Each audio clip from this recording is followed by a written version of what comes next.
Hello friends, मैं प्रियंका आर्य आप सबका आपके अपने चैनल लेट्स स्टार्ट स्टडी बहुत बहुत स्वागत। तो आज मैं आप सबके लिए सीटेट एग्जाम के लिए एसएसटी की क्लास लेके हूँ। जैसे कि आप सबको पता है कि आपको जो सीटेट का सिलेबस दिया गया उसमें एसएसटी के टॉपिक दिए गए जिसमें हिस्ट्री के टॉपिक हैं और आपको वही पढ़ना है जो आपके सिलेबस में दिया गया और वो भी एनसीईआरटी बेस्ड, क्योंकि आप सबको पता है कि सीटेट एग्जाम में जो क्वेश्चन पूछे थे एनसीईआरटी बेस्ड पूछे जाते हैं। इसी सीक्वेंस में आपका पहला टॉपिक था कब, कहाँ और कैसे, जिसका आप अध्ययन कर चुके हैं। दूसरा टॉपिक था प्रारंभिक समाज। आज हम आपके एसएसटी का थर्ड टॉपिक जो कृषक व पशुपालन के बारे में पढ़ेंगे। इस टॉपिक में हम पढ़ेंगे कि कृषि का प्रारंभ कब हुआ, पशुपालन का कब प्रारंभ हुआ, मानव ने सर्वप्रथम किस पशु को पालतू बनाया था और पशुपालन के साक्ष्य कहाँ से प्राप्त हुए थे, धान के साक्ष्य कहाँ से प्राप्त हुए थे। ऐसे इंपॉर्टेंट क्वेश्चन इस टॉपिक में हम पढ़ेंगे, तो इसलिए इस वीडियो को पूरा एंड तक देखिए ताकि इस टॉपिक से आने वाले सारे क्वेश्चन को आप इजीली सॉल्व कर सकें। तो चलिए हम पढ़ते हैं आज का टॉपिक हमारा कि कृषक व पशुपालन। जैसे मैंने आपको सबसे पहले पढ़ाया था कब, कहाँ और कैसे में इतिहास क्या होता है। फिर मैंने आपका सेकंड टॉपिक पढ़ाया था कि जो आरंभिक मानव के बारे में कि आरंभिक मानव पहले कैसे जीवन यापन करता था। पहले वो क्या करता था, एक स्थान से दूसरे स्थान जाता रहता था, मतलब अर्ध यायावर कबीलाई टाइप का जीवन निवास करता था। उसके जीवन में स्थिरता नहीं थी, अस्थायी जीवन जीता था, कभी इस स्थान पे तो कभी दूसरे स्थान पे। अब धीरे धीरे क्या हुआ, जब नवपाषाण काल है, नवपाषाण काल में क्या हुआ, कृषि का विकास हो गया। कृषि का आविष्कार के साथ साथ क्या हुआ, पशुपालन प्रारंभ हो गया। इससे क्या हो रहा था, आरंभिक मानव के जीवन में स्थिरता आना प्रारंभ हो गई। तो चलिए हम पहले पढ़ते हैं कि कृषि व पशुपालन का प्रारंभ कैसे हुआ, किस काल में हुआ। आपसे कई बार ऐसे ही क्वेश्चन पूछ लेते हैं कि कृषि का आविष्कार किस काल में हुआ। तो अगर आपसे पूछते हैं कि कृषि का आविष्कार किस काल में हुआ, तो नवपाषाण काल में। नवपाषाण युग में आरंभिक मानव ने कृषि को करना प्रारंभ कर दिया था। लेकिन अभी जो आरंभिक युग में आरंभिक मानव जो था उसने नवपाषाण काल में कृषि का प्रारंभ किया था। कोई व्यवस्थित ढंग से कृषि को करना नहीं सीखा था, धीरे धीरे कृषि का प्रारंभ कर दिया था। जैसे कुछ बीज गिर गए, कुछ अनाज, तो उसने देखा और से दूसरे पेड़ उग गए, तो इसलिए उसने धीरे धीरे सीख रहा था। कृषि की मूलभूत क्रियाएं जो थी उन सबकी जानकारी हुई थी नवपाषाण काल में। और नवपाषाण काल में ही क्या किया, तो मानव ने पशुपालन करना प्रारंभ कर दिया। अब जब उसने क्या किया, कृषि का प्रारंभ हुआ। अब कृषि के लिए क्या हो रहा था, उसे जानवरों की आवश्यकता पड़ रही थी। जैसे आपको पता है कि प्राचीन समय में क्या होता था, बैल वगैरह का प्रयोग किसके लिए, खेत को जोतने के लिए और अन्य कृषि के कार्यों में किया जाता था। इसीलिए क्या हुआ, पशुपालन का भी प्रारंभ कर दिया गया। और नवपाषाण काल में अभी क्या होता है, कृषि से संबंधित कुछ मूलभूत क्रियाएं थी जिनकी क्या हुई थी, लोगों को जानकारी हुई थी। अगर आपसे कभी क्वेश्चन पूछता है कि आरंभिक मानव ने सर्वप्रथम किस पशु को पालतू बनाया था, तो किसको बनाया था, कुत्ता। कुत्ता आपको ऐसा पहला पशु है जिसको सर्वप्रथम मानव ने पालतू बनाया था। तो कई बार क्या हो सकता है, आपसे लैंग्वेज पूछ ऐसे कौन से जंगली जानवर को मानव ने सर्वप्रथम पालतू बनाया था, तब भी आपका आंसर क्या हो जाएगा, कुत्ता। क्योंकि जब तक कुत्ता को पालतू नहीं बनाया गया तब तक तो जंगली जानवर में ही आता होगा। तो इस तरह से कई बार क्या होता है, क्वेश्चन को घुमा के लैंग्वेज चेंज करके पूछ सकता है और बच्चे उसी में कंफ्यूज हो जाते हैं। इसलिए सब चीज़ों को आपको याद रखना है। अब हम चलिए पढ़ लेते हैं कि आपके एनसीईआरटी के बुक में क्या लिखा है, क्योंकि आप सबको पता है कि सीटेट एग्जाम के क्वेश्चन जो होते हैं एनसीईआरटी बेस्ड ही पूछे जाते हैं। इसलिए आपको ये चीज़ें जरूर पता होनी चाहिए कि एनसीईआरटी बुक में इस टॉपिक पे क्या लिखा गया है। इसलिए मैं क्या करती हूँ, एनसीईआरटी की इमेज लगा के आपको समझाती हूँ, जिससे क्या होगा कि आपने एनसीईआरटी की बुक नहीं भी पढ़ी हो लेकिन इस सीरीज को रेगुलरली फॉलो किया होगा तो अपने एग्जाम में बहुत अच्छा स्कोर करेंगे। अब कह रहा है खेती व पशुपालन की शुरुआत कैसे हुई, आपके एनसीईआरटी की बुक में लिखा है। कह रहा है इस दौरान उप महाद्वीप के भिन्न भिन्न इलाकों में गेहूं, जौ और धान जैसे अनाज प्राकृतिक रूप से उगने लगे थे। तो आपसे पूछ सकता है सर्वप्रथम किसकी प्रारंभ हुआ था, तो गेहूं, जौ और धान की। शायद महिलाओं, पुरुषों और बच्चों ने इन अनाजों को भोजन के लिए बटोरना शुरू कर दिया होगा और सीखने लगे कि अनाज कहाँ उगते हैं, कब पककर तैयार होते हैं। ऐसे करते करते अनाजों को खुद पैदा करना सीख लिया और धीरे धीरे क्या हो गया, कृषक बन गया।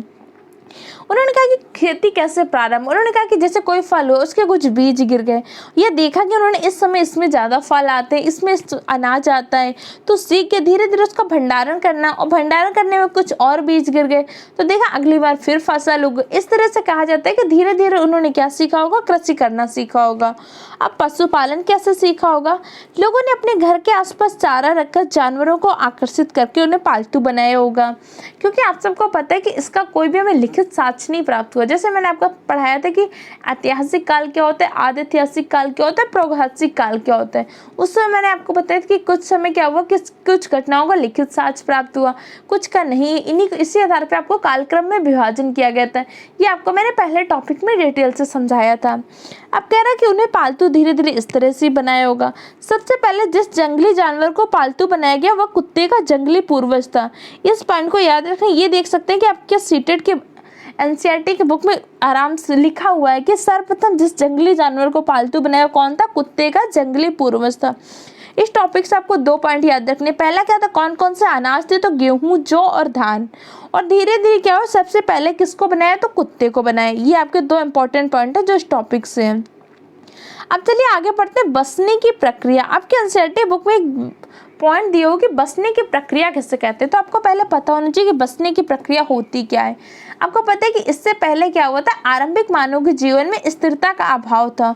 उनका जीवन कैसे था, अस्थिर था। वो एक जगह नहीं रहते थे, कभी एक इस स्थान पे कभी दूसरे स्थान पे। लेकिन अब धीरे धीरे जब उन्होंने कृषि करना प्रारंभ कर दिया, तो कृषि के लिए जब उन्होंने फसल को बो दिया तब तो उस स्थान को छोड़ के जाएंगे नहीं, क्योंकि अब धीरे धीरे क्या होता, उन्होंने पशुपालन करनी है। तो धीरे धीरे उनके जीवन में स्थिरता आ रही थी। यही पूरी स्थिरता क्या होगी, बसने की प्रक्रिया के नाम से कही गई। जैसे कह रहे आरंभिक मानव के द्वारा पौधों को उगाने तथा जानवरों की देखभाल के करने के आधार पर ये जो प्रक्रिया हो, इससे क्या नाम दिया गया, बसने की प्रक्रिया। अब जैसे आपके एनसीईआरटी के बुक में कहा गया है कि लोगों द्वारा पौधे उगाने, जानवरों की देखभाल करने को बसने की प्रक्रिया का नाम दिया गया है। कि लोग क्या कर रहे थे, जैसे बसने की प्रक्रिया क्या होती है कि जैसे हमारे वातावरण के अनुसार जो अनुकूल परिस्थितियाँ होगी वही फसल का तो हम चयन करते हैं। हमारी आवश्यकता के अनुसार जो पशु हमारे लिए लाभदायक होगा उसी का तो हम पालन करते हैं। यही सब चीज़ें क्या हो रही थी, चीज़ों को सोच विचार कर व्यवस्थित रूप से कर रहे। ये आपकी क्या थी, बसने की प्रक्रिया। जैसे आप मान लीजिए आपको यहाँ पे घर बनाना है, तो आपने देखा होगा आरंभिक मानव ने उस समय पे यहाँ पे आपको घर बनाना है, तो उसने देखा होगा कि यहाँ पे तो क्यों जल की भी उचित व्यवस्था है, यहाँ पे मृदा भी अच्छी है कि कृषि हो सकती है, यहाँ पे हमारे जानवरों के लिए घास आस भी उपलब्ध हो सकती है। ये सारी व्यवस्थाओं के बारे में उसने सोच की, तो क्या होगा, उस स्थान पर रहने का डिसीजन। तो ये प्रक्रिया क्या कहलाई, ये प्रक्रिया आपकी कहलाई बसने की प्रक्रिया। अब चलिए हम पढ़ते हैं नवीनतम जीवन शैली। नवीनतम जीवन शैली क्या है कि जैसे अभी आप तक पढ़ा था कि आरंभिक मानव कैसा आखेटक था। वो भोजन के लिए क्या करता था, या तो पेड़ पौधों के जो कंदमूल फल होते थे उनको खा लेता था, या इसके अलावा क्या करता था, जानवरों का शिकार करके उनका कच्चा मांस खा लेता था। इस तरह से कर रहा था ना। अब धीरे धीरे क्या हो रहा था, उनके जीवन में स्थिरता आ रही थी। वो अनाज आदि का सेवन कर रहे थे, अनाज उगाना सीख रहे थे, पशुओं का पालन कर रहे थे, उनसे उन्हें दूध की प्राप्ति हो रही थी, दूध से बने उत्पाद बनाना सीख रहे थे, अलग अलग अनाज के बारे में जान रहे थे, जीवन में स्थिरता आ रही थी। तो ये सब क्या थे कि उनकी नवीनतम जीवन शैली में आ रहे थे। लेकिन अभी भी उनका जीवन शैली कैसी थी, ग्रामीण जीवन शैली थी। इस पॉइंट को याद रखिएगा। अब नवपाषाण काल में कृषि और जो पशुपालन हुआ, ये क्या हुआ, उनके आजीविका का साधन बन गया। तो कई बार ऐसे पूछ सकते हैं कि नवपाषाण काल में उनके आजीविका का साधन क्या बना था, तो कृषि और पशुपालन, ये दोनों क्या हो गए, उसके आजीविका के साधन बन गए। इन पॉइंटों को याद रखना। जो पॉइंट आपको दिए मोस्ट इंपॉर्टेंट पॉइंट है, क्योंकि सीटेट के एग्जाम में कहाँ से क्वेश्चन किस तरह से पूछे जाते हैं, इन सब का एनालिसिस करके ही नोट्स बनाए जाते हैं। और इस तरह से क्या हुआ, उनके जीवन में स्थायित्व आया। तो पूछ सकते हैं कि लोगों के जीवन में स्थायित्व किस काल में आया था, तो किस में आया, नवपाषाण काल में आया। इससे पहले जीवन में क्या था, स्थायित्व का अभाव था। अब चलिए पढ़ लेते हैं आपके एनसीईआरटी के बुक में नवीनतम जीवन शैली के बारे में क्या है। कह रहा है कि तुम किसी पौधे के बीज को बोकर देखो, इसे पाओगे कि विकसित करने में कुछ वक्त लगता है, कुछ दिन, कुछ महीने, कुछ साल लग सकता है। इसीलिए जब ये लोग पौधे उगाने लगे तो उनकी देखभाल के लिए उन्हें एक जगह पर लंबे समय तक रहना पड़ा।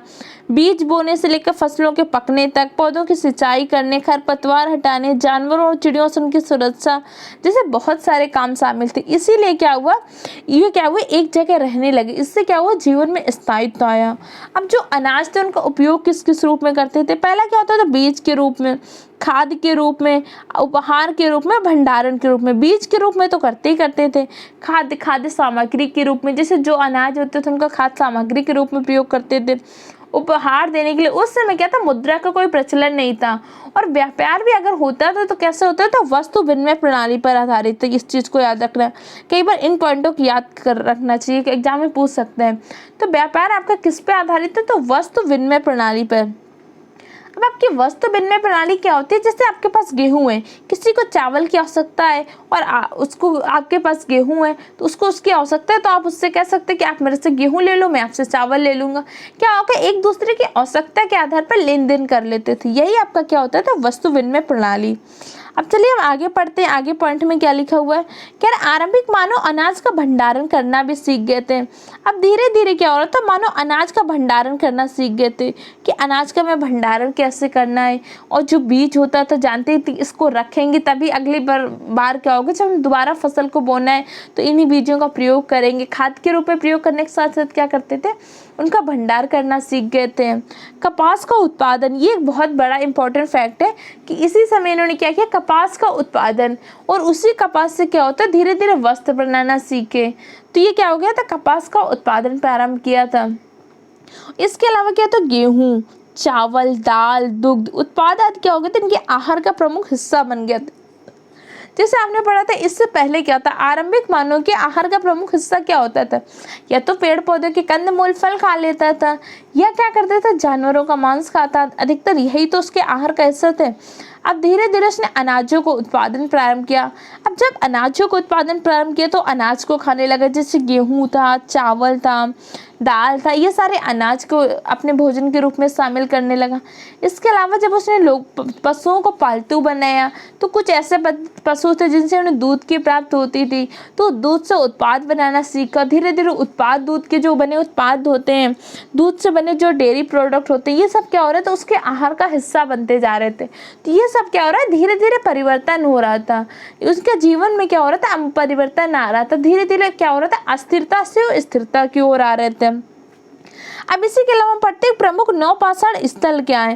कई बार क्या होता है, इनसे रिलेटेड क्वेश्चन पूछ सकते हैं। ये टॉपिक से कुछ ही इंपॉर्टेंट पॉइंट है जो आपके एग्जाम में पूछे जाते हैं, उन्हीं इंपॉर्टेंट पॉइंट को मैं आपके साथ डिस्कस कर रही हूँ, क्योंकि इसकी थ्योरी तो बहुत बड़ी आपको पढ़ा सकते हैं, लेकिन क्या हो रहा है, इसमें क्या होता है, क्रीम दे रहे हैं कि जो इंपॉर्टेंट टॉपिक है, जो इंपॉर्टेंट पॉइंट है आपके एग्जाम के लिए इंपॉर्टेंट है। जैसे आप सबको पता है कि थ्योरी तो इसमें बहुत सारी स्टोरी बेस्ड, लेकिन वो आपके लिए इंपॉर्टेंट नहीं है, इसीलिए आपको क्या हर टॉपिक के सिर्फ इंपॉर्टेंट पॉइंट ही डिस्कस कर रहा है। अब कह रहा है कुछ प्रमुख स्थल हुए जहाँ से क्या हुआ, इसके साक्ष्य मिले। जैसे आपको पता है कि मैंने आपको बताया था पुरातात्विक स्रोत होते हैं इतिहास को जानने के, तो पुरातात्विक स्रोत में क्या होता है, पुरा स्थल प्राप्त हुए, कुछ अवशेष प्राप्त हुए, कुछ कंकाल उत्खनन से जो प्राप्त हुए, उसी के आधार पर हम आकलन करते हैं कि ऐसा साक्षरा ऐसा होता होगा, इस तरह से होता होगा। ये सब आपके किसमें आते हैं, तो पुरातात्विक स्रोत के अंतर्गत आते हैं। जैसे मैंने आपको बताया था इतिहास को जानने के कितने स्रोत होते हैं। इतिहास को जानने के मुख्यतः 3 स्रोत होते हैं, पुरातात्विक स्रोत, साहित्यिक स्रोत व विदेशी यात्रियों का विवरण। उसी में हम पढ़ते हैं कि प्रमुख नौपाषाण स्थल जो प्राप्त हुए थे, उसमें सबसे पहला आपका मेहरगढ़। मेहरगढ़ से प्राप्त क्या हुआ था, तो इस स्थान से क्या हुआ था, खुदाई में जानवरों की हड्डियां प्राप्त हुई थी तथा चौकोर व आयताकार बने हुए घरों के अवशेष प्राप्त हुए थे। इसके अलावा यहाँ पे एक ऐसी कब्र मिली थी जिसमें किसी कब्र के साथ क्या हुआ, उनकी बकरी को भी दफनाने का वो मिलता है, उल्लेख मिला, ऐसा अवशेष मिला था। तो कहा जा सकता है कि यहाँ पे ऐसा था कि उसके मालिक की मृत्यु हो जाने पर क्या होता था, कई बार कहा जा रहा है कि उनके जो पालतू पशु होते हैं उन्हें भी उनके साथ दफना दिया जाता था। ऐसे कुछ अवशेष मिले जिसमें कुत्ता को उनके साथ दफनाया गया है। तो इतिहासकारों ने अनुमान लगाया कि यहाँ पे ऐसे प्रथा प्रचलित होगी कि जैसे कोई मर जाता था उनके साथ उनका जो पालतू पशु होता था उसको भी दफना दिया जाता था। तो पूछ सकते हैं मेहरगढ़ से आपको कौन कौन से अवशेष मिले थे। पहला तो खुदाई में जानवरों की हड्डियां प्राप्त हुई थी। दूसरे यहाँ से चौकोर तथा आयताकार घरों के अवशेष प्राप्त हुए थे। जैसे आप देख सकते हैं ये क्या था, चौकोर मेहरगढ़ के घर का एक चित्र है जहाँ पे चौकोर तथा आयताकार घरों के क्या हुए थे, अवशेष मिले थे। कह रहा है कि मेहरगढ़ का है, ये ईरान जाने वाले महत्वपूर्ण रास्ते जो बोलन दर्रा है, ईरान जाते समय जो क्या होता है बोलन दर्रा है, वहीं के आसपास का एक हरा समतल स्थान है मेहरगढ़। जहाँ ये मेहरगढ़ वह स्थान है जहाँ संभवतः स्त्री पुरुष ने इस इलाके में सबसे पहले गेहूं जौ उगाना सीखा होगा। तो कई बार अगर आपसे पूछता है ऐसा कौन सा पूरा स्थल या ऐसा कौन सा स्थान है जहाँ पे क्या होगा, उस समय लोगों ने सर्वप्रथम गेहूं, जौ या पशुपालन करना प्रारंभ किया होगा। तो कौन सा था? मेहरगढ़। मेहरगढ़ से आपको अवशेष में क्या मिला था? जानवरों की हड्डियां, जिसमें मुख्यतः कौन कौन से जानवर थे? हिरण, सूअर आदि थे। भेड़ बकरियों की भी हड्डियां प्राप्त हुई। इसके अलावा चौकोर तथा आयताकार घरों के अवशेष भी मिले, जिसमें क्या था? 4 या उससे ज्यादा कमरे थे, जिसमें क्या होता था? भंडारण का काम भी करते थे। तो यहाँ से आप समझ रहे हैं कि उस समय मानव में क्या हुआ? एक तो भंडारण सीख गया था, दूसरा क्या होता? कृषि सीख गया था, तीसरा आपका क्या हो रहा था? पशुपालन करना सीख गया था। और उसके जो भवन कैसे थे? चौकोर तथा आयताकार घरों के अवशेष प्राप्त हुए थे। और जैसे यहाँ पे कह रहा है कि मृत्यु के बाद क्या होता था? उसके समग्र संबंधी उनके प्रति सम्मान जताते थे। लोगों की आस्था थी कि मृत्यु के बाद भी व्यक्ति जीवित रहता है, और इसके लिए क्या करते थे? उसके उपयोग को जो सामग्री होती थी, जो व्यक्ति उपयोग करते थे, उसे भी क्या करते थे? उसके कब्र के साथ दफना देते थे। तो यहाँ पे क्या करते थे? पहले तो उसके पालतू पशु को भी दफना देते थे, और मृतकों के साथ उसके उपयोग का कुछ सामान भी रख देते थे, क्योंकि उनकी आस्था थी कि मृत्यु के बाद भी जीवित रहते तो उन्हें इन सब सामान की आवश्यकता होगी। और अगला आपको अवशेष मिला था चिरांद से। चिरांद कहाँ पे स्थित है? आप सबको पहले पता होना चाहिए। चिरांद आपके क्या? बिहार के समीप स्थित है। और यहाँ पे आपको अवशेष किससे का मिला था? तो पत्थर, कुल्हाड़ी व सींग के बने हुए कुछ उपकरण प्राप्त हुए थे। कहाँ से? चिरांद से। अगला अवशेष आपको प्राप्त हुआ तो मगहरा। मगहरा का है? इलाहाबाद में। इलाहाबाद का एक स्थान है कोल्ड्रिया। तो कई बार आपसे स्थान पूछ सकते हैं कोल्ड्रिया। कोल्ड्रिया कहाँ पे? इलाहाबाद के। और अगर आपसे कभी पूछता है किस नदी के तट पर स्थित है, तो किसमें? बेलन नदी के तट पर स्थित है। और यहाँ से आपको क्या मिला था? धान की खेती के साज प्राप्त हुए थे। इस पॉइंट को जरूर याद रखना। कई बार क्या होता है, ऐसे पूछ सकते हैं कि धान की खेती के साज आपको कहाँ से प्राप्त हुए थे? नौपाषाण स्थल से। तो कहाँ से हुए थे? या तो आपको मगहरा देगा, अगर मगहरा नहीं देगा तो उस स्थान का नाम दे देगा कोल्ड्रिया। तो उसको दोनों में जो भी ऑप्शन है उसको टिक लगा देना है। इस तरह से आपके इस टॉपिक के जितने भी इंपॉर्टेंट पॉइंट है मैंने आपसे डिस्कस कर लिए। आपके एनसीईआरटी में इस टॉपिक से रिलेटेड कुछ इंपॉर्टेंट पॉइंट शब्द दिए हुए हैं। कई बार क्या होता है, कुछ उपयोगी शब्द करके जो देते हैं, इन सब के आपको अर्थ जरूर मालूम होने चाहिए। कई बार क्या होता है, इन्हीं से रिलेटेड क्वेश्चन पूछ लेते हैं एग्जाम में, तो इसलिए मैं आपको हर टॉपिक के जो इंपॉर्टेंट शब्द होते हैं उनके मतलब बता देती हूँ, ताकि कई बार अगर क्वेश्चन इनसे पूछते हैं तो भी आप क्वेश्चन को सॉल्व कर सकें। पहले कह रहे आखेटक से खाद्य संग्रह। आखेटक से खाद्य संग्रह कैसे बना? जैसे मानव क्या था, पहले कैसा था? शिकारी था। वो अपना आहार भोजन के लिए शिकार करता था। धीरे धीरे क्या होगा, उसने जब कृषि व पशुपालन करना सीख गया तो क्या करने लगा? अपने खाद्य का संग्रह करने लगा। तो यही क्या है, आखेटक से मानव कैसा बना? खाद्य संग्रह। जब वो आखेटक था तो उसका जीवन कैसा था? अस्थिर था। और अब क्या हो रहा था? उसके जीवन में स्थिरता आ रही थी। पूरा स्थल वो स्थल होते हैं जहाँ पे हमें उत्खनन से, पुरातात्विक स्रोतों के द्वारा जो उत्खनन से सामग्री प्राप्त होती है, जो अभिलेख प्राप्त होते हैं, शिलालेख प्राप्त होते हैं, वो सब क्या होता है? पूरा स्थल के अंतर्गत आते हैं। उद्योग स्थल क्या होता है? उद्योग स्थल ऐसे स्थल को कहते हैं जहाँ पे हमें कोई व्यापारिक कार्य का या किसी और चीज का अवशेष प्राप्त हुआ। आवासीय स्थल उस स्थान को कहते हैं जहाँ पे लोगों के रहन सहन का, रहने का प्रमाण मिला हो। पूरा पाषाण काल, मध्य पाषाण काल, लघु पाषाण काल, ये मैंने आपको बताया था। उस समय क्या हुआ, इस काल में पत्थर के उपकरणों को ज्यादा प्रयोग हो रहा था।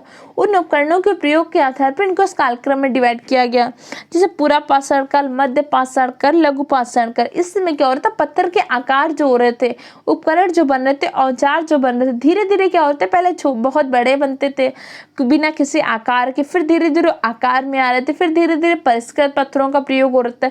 ये मैंने इससे पहले वाली वीडियो में आपको डिटेल से समझाया था। और अगला कह रहा है कृषक व पशुपालन। अब क्या हो रहा था, धीरे धीरे नवपाषाण काल में कृषि का आविष्कार हो गया। कृषि का आविष्कार होने से क्या हो गया, वो कृषि करना सीख गया, तो उनके जीवन में स्थायित्व आया। इसी तरह से नवपाषाण काल में पशुपालन करना प्रारंभ किया, जिससे कृषक के साथ साथ क्या हुए, पशुपालक भी कहलाए।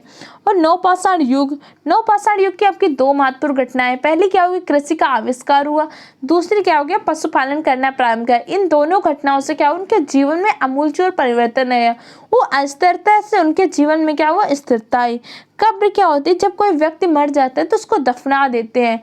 और यहाँ पे बुरा पाषाण आपने देखा था, नवपाषाण काल में जो मेहरगढ़ से अवशेष मिले थे, वहाँ पे क्या था, उनके साथ उनके पालतू पशु को तथा उनके जो उपयोगी सामान को उसको भी कब्र के साथ क्या करते थे, दफना देते थे। ये आपके इस टॉपिक के जो इंपॉर्टेंट उपयोगी शब्द थे उसके बारे में मैंने डिस्कस किया। इस तरह से अगर ये वीडियो सीरीज आपको अच्छी लगे तो हमारे चैनल को सब्सक्राइब करें, वीडियो को लाइक करें, अपने दूसरे फ्रेंड के साथ भी शेयर करें। इसी के अलावा हमारे चैनल पे सीटेट एग्जाम के लिए सीडीपी की क्लासेस चल रही हैं।